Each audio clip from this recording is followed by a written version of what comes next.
Hola, siguiendo con la clase número 6, eje temático número 5, tomografía computada craneal, vamos a hablar de las imágenes obtenidas supratentoriales.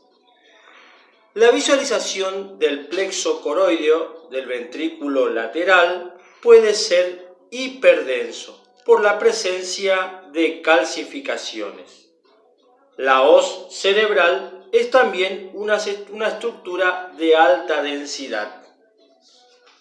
Con estas imágenes vamos a demostrar lo siguiente. Como dijimos, la presencia de los plexos coroideos, marcado con el número 123, ¿sí? Una imagen hiperdensa, ¿sí? Y la hoz del cerebro, que divide en un hemisferio derecho e izquierdo, ¿sí? La hoz del cerebro que se ve en parte calcificada, con mayor densidad cerca al hueso frontal.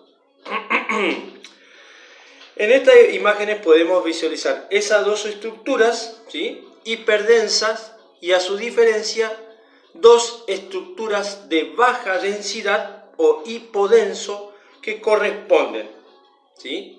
Al tercer ventrículo, ¿sí? Esta imagen que podemos visualizar, tercer ventrículo, y esta imagen hipodensa, rodeando el bulbo, corresponde a la cisterna ambient. Estas imágenes que yo estoy demostrando acá son imágenes a modo de ubicación de, por ejemplo, regiones de sangrado, en el caso de hematomas, para localizar dónde se encuentra exactamente cada hemorragia, sangrado o contusión.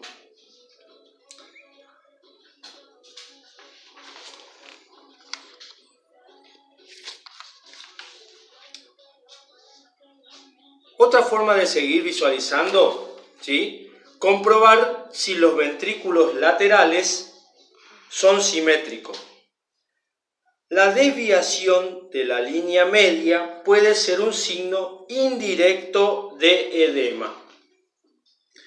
En esta imagen nosotros visualizamos. Tenemos que comprobar, ¿sí? La simetría de ambos ventrículos laterales, ¿sí? En esta imagen nosotros podemos visualizar las astas anteriores y con ello lograr una simetría con la imagen.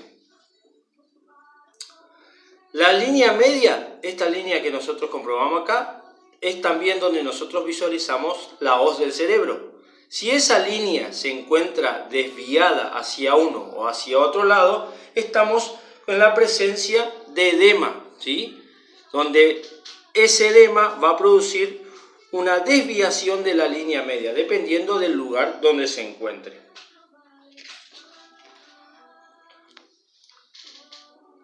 Las calcificaciones de la pineal son un hallazgo frecuente en adultos. Esta calcificación generalmente es sin traducción patológica.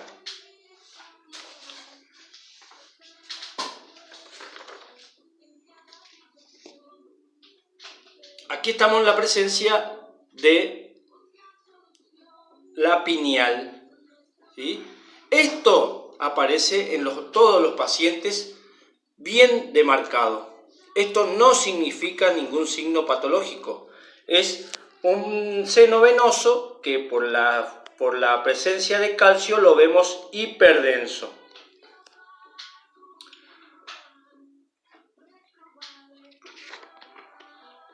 Otro signo: debe inspeccionarse con especial atención la cápsula interna y los ganglios basales, el núcleo caudado, putamen y tálamo.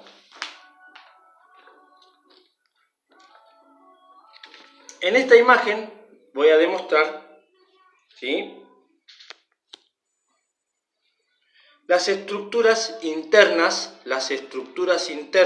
es en esta región donde nosotros tenemos que prestar atención, donde nosotros encontramos los ganglios basales, ¿sí?, el núcleo caudado, correspondiente al número 117, núcleo caudado. El putamen, que se encuentra por debajo de la glándula pineal. Y el tálamo, que corresponde a esta región. ¿Sí? Estas estructuras no son notablemente visibles en tomografía, pero lo que yo quiero lograr con esta explicación es identificar regiones de hematoma, sangre o cualquier otra imagen patológica en la región interna. Entonces, nosotros podemos decir, por ejemplo, si tengo un hematoma en esta región, yo sé o puedo decir o detallar que ese hematoma corresponde al ganglio basal del hemisferio derecho, del hemisferio izquierdo del cerebro, ¿sí? En la región parietal, frontal, temporal de la región que yo esté estudiando, a modo de localizar la región. Para eso sabemos ganglio basal, putamen y tálamo.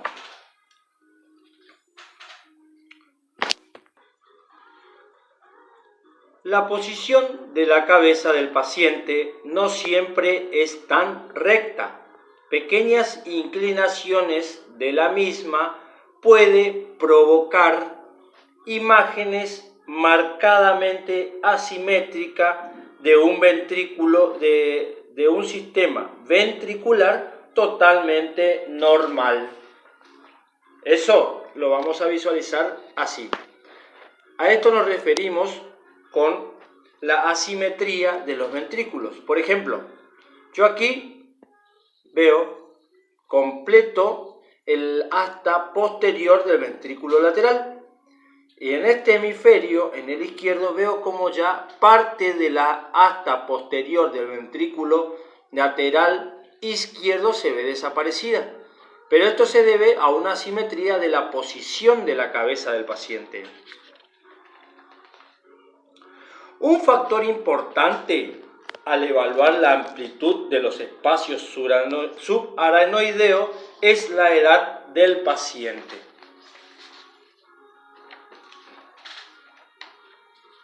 Por ejemplo, dependiendo de la edad de mi paciente, yo tengo que controlar los surcos, ¿sí? Si yo tuviera un paciente de 40 años, tendría un estudio o una visualización de un cráneo, de un cerebro, con estas imágenes. Si mi paciente tuviera entre 70 y 80 años, estos surcos serían más marcados, ¿sí? No marcados, más profundos. Lo que tenemos que tener en cuenta nuevamente es la simetría de los ventrículos. Si mi paciente no estuviera correctamente ubicado, podríamos ver primero un lado y después el otro.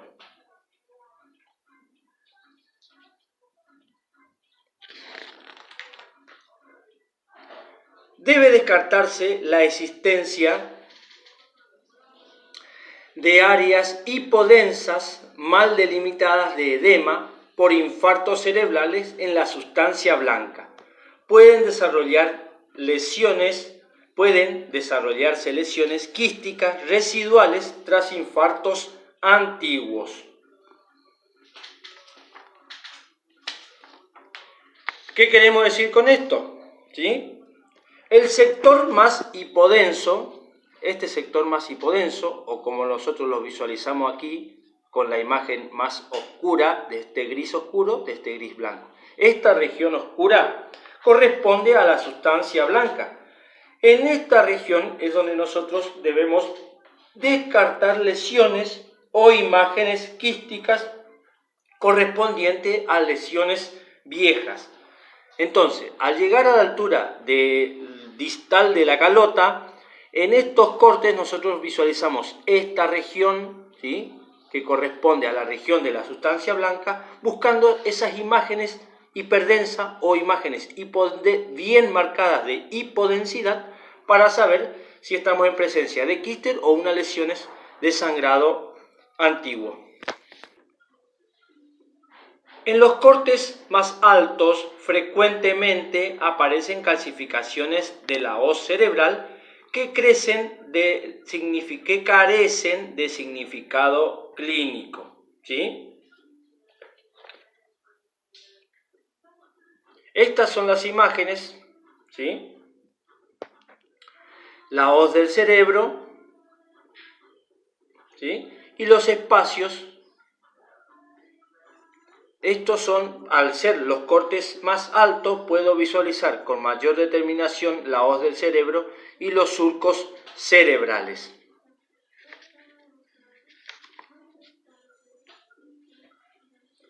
Podemos observar también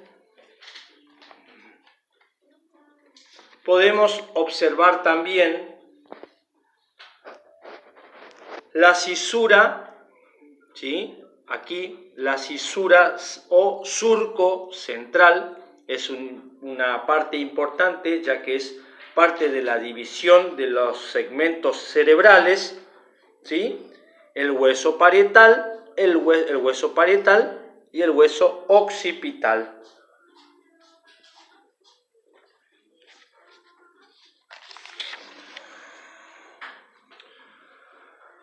Una valoración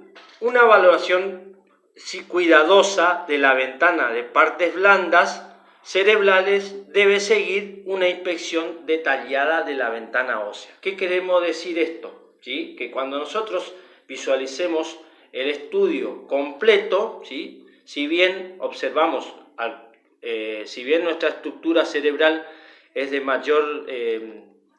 si bien lo que tenemos que observar es parte blanda, ¿sí?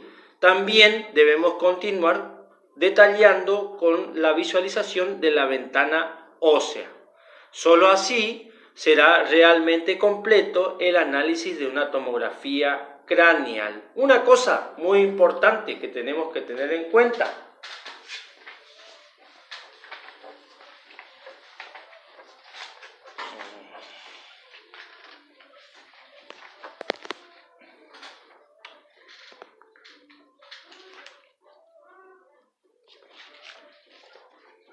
¿Sí? Una cosa que tener muy en cuenta en los pacientes mayores, los surcos, estos surcos, así que yo veo amplio, ¿vieron que aquí se ve más hipodenso? Sí. En este caso yo miren cómo lo veo, como si estuviera lleno de una hipodensidad. Ese surco está lleno de líquido cefalorraquídeo. En pacientes mayores esto es normal, no tiene ningún criterio clínico ni patológico. Entonces, para finalizar, vamos a tener en cuenta, ¿sí?, esta parte donde decimos una valoración cuidadosa de la ventana de partes blandas cerebrales debe seguir una inspección detallada de la ventana ósea.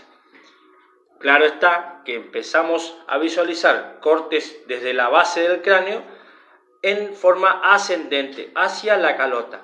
Primero visualizamos con su ventana de partes blandas para cerebro y después una visualización de ventana ósea.